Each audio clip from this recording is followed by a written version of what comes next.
علی بن ربیعہ کہتے ہیں، میں نے سیدنا علی رضی اللہ عنہ کو دیکھا۔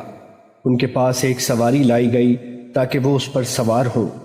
جب انہوں نے رکاب میں اپنا پاؤں رکھا تو بسم اللہ کہا۔ جب اس پر سوار ہو گئے تو کہا، ساری تعریف اللہ کے لیے ہے، وہ ذات پاک ہے جس نے اس سواری کو ہمارے تابع کر دیا جبکہ ہم اس کی طاقت نہیں رکھتے تھے، اور بے شک ہم اپنے رب کی طرف لوٹنے والے ہیں۔ پھر 3 دفعہ اللہ کی حمد اور 3 دفعہ اس کی بڑائی بیان کی۔ پھر کہا، تو پاک ہے، تیرے سوا کوئی معبود نہیں، تحقیق میں نے اپنی جان پر ظلم کیا ہے، مجھ کو معاف کر دے۔ پھر وہ ہنسے۔ میں نے کہا، اے امیر المومنین، آپ کیوں ہنسے ہیں؟ انہوں نے کہا، میں نے رسول اللہ صلی اللہ علیہ وسلم کو دیکھا تھا کہ آپ نے ایسے ہی کیا جیسے میں نے کیا ہے، پھر آپ ہنسے۔ میں نے کہا تھا، اے اللہ کے رسول، آپ کیوں ہنسے ہیں؟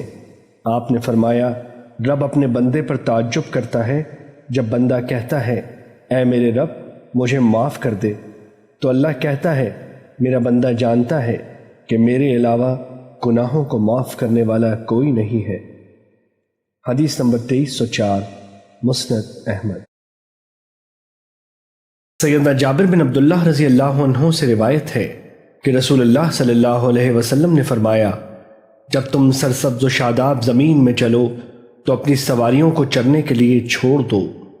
مسافر لوگوں کے آرام کرنے والی منزلوں سے تجاوز نہ کیا کرو۔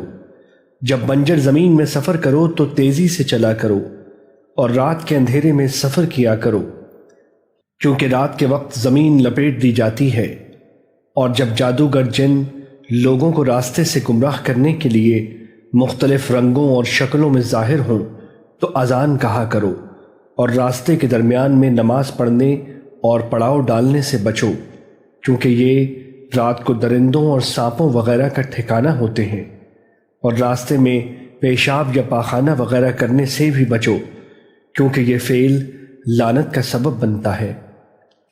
حدیث نمبر 2290، مسند احمد۔